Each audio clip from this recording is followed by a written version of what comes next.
Hey everybody, thanks for joining me again. So today we're looking at dependent events. Those are events where the outcomes of each event influences the outcome of each following event. So like before we looked at independent events where you're doing stuff like flipping a coin and rolling a die. Where flipping a coin does not have any effect on rolling the die. Well, the events in here that are dependent on one another, see, they're going to change like all the total outcomes for all the events that follow. So your probability is going to be totally different. Let's look at what dependent events means. All right, one event affects the chance of the other event. So in my class, I use an app on my phone called a random name generator. I'll use it to pick kids to come to the board to work out problems.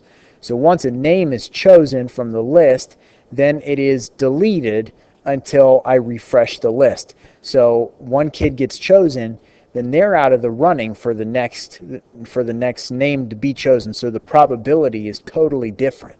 It affects the probability that the next few people are chosen until it whittles all the way down to the last person. And of course, the probability of that last person being chosen is 100% because there's the last person on the list.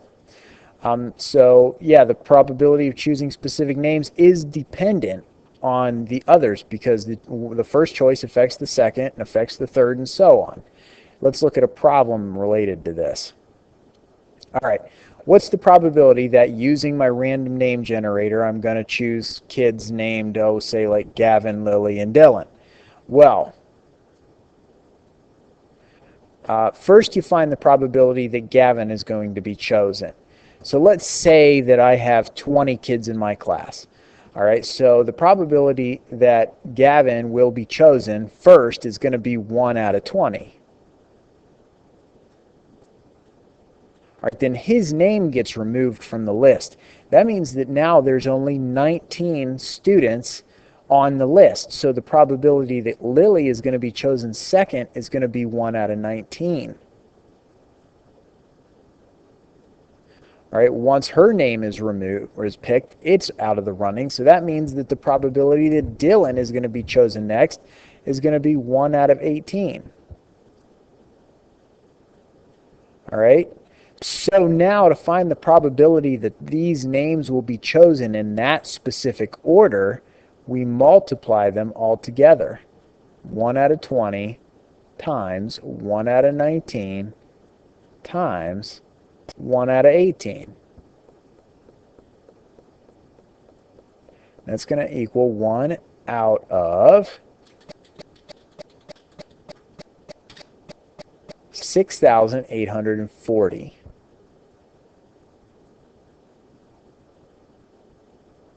It's a pretty low probability. All right, let's look at a few other examples. You pick a card at random from a deck of cards and you do not put it back.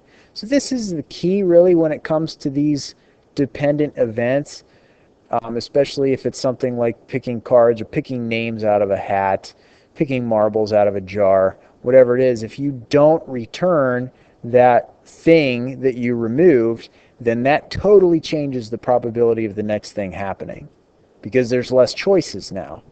So what's the probability that you'll pick an ace first, then a 4, an ace of spades first, then a 4, then a black king? So in a deck of cards, there is 1 ace of spades out of 52 total cards. So that ace of spades gets removed. Now you're going to choose a 4, right? So there are 4 4s. There's a 4 in each of the 4 suits. But now there's only 51 cards in your deck.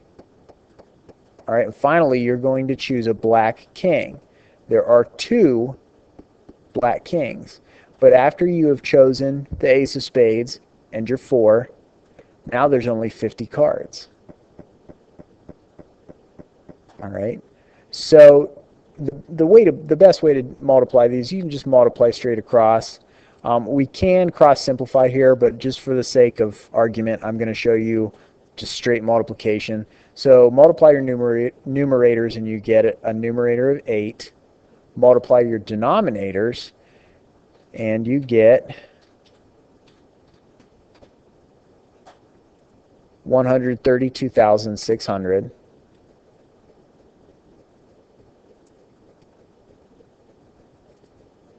Okay, so 8 out of 132,600, that can definitely simplify. We're still simplifying here, so let's do that. Let's see if 132,600 can be simplified by 8. It can, and we get 16,575.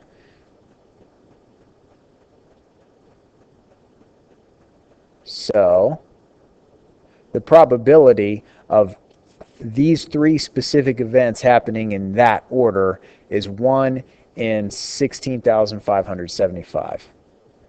All right, final example here. We have a gumball machine.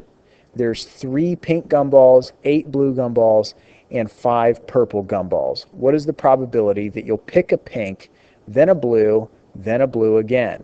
So the first thing we need to know is how many gumballs do we have total? And if you add up all the gumballs that they give you in your problem, we have 16. So the probability of getting your pink first is going to be a 3 out of 16. So that pink has been removed, maybe. That's what we'll say. The pink is being removed. Now we want to know what's the probability of getting a blue next. Well, since we picked that first gumball, now there's only 15 gumballs. And we have 8 blue gumballs in there. All right, if we want our third gumball to be blue also, well, that second gumball was picked, so we have 14 gumballs left. If we did get a blue gumball on this second pick, then that means there's one less blue gumball. So this is 7 out of 14. So keep in mind here that your numerator can change also depending on what it is you're picking. All right, I'm going to use cross simplification with these fractions. So I'm going to use green here.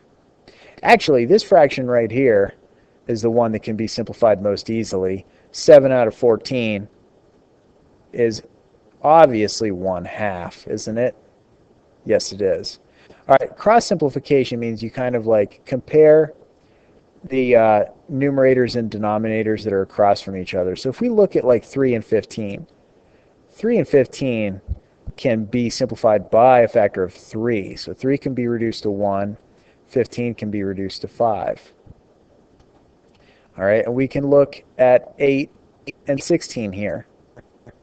They can also be reduced by a factor of 8. So 8 reduces to 1, 16 reduces to 2.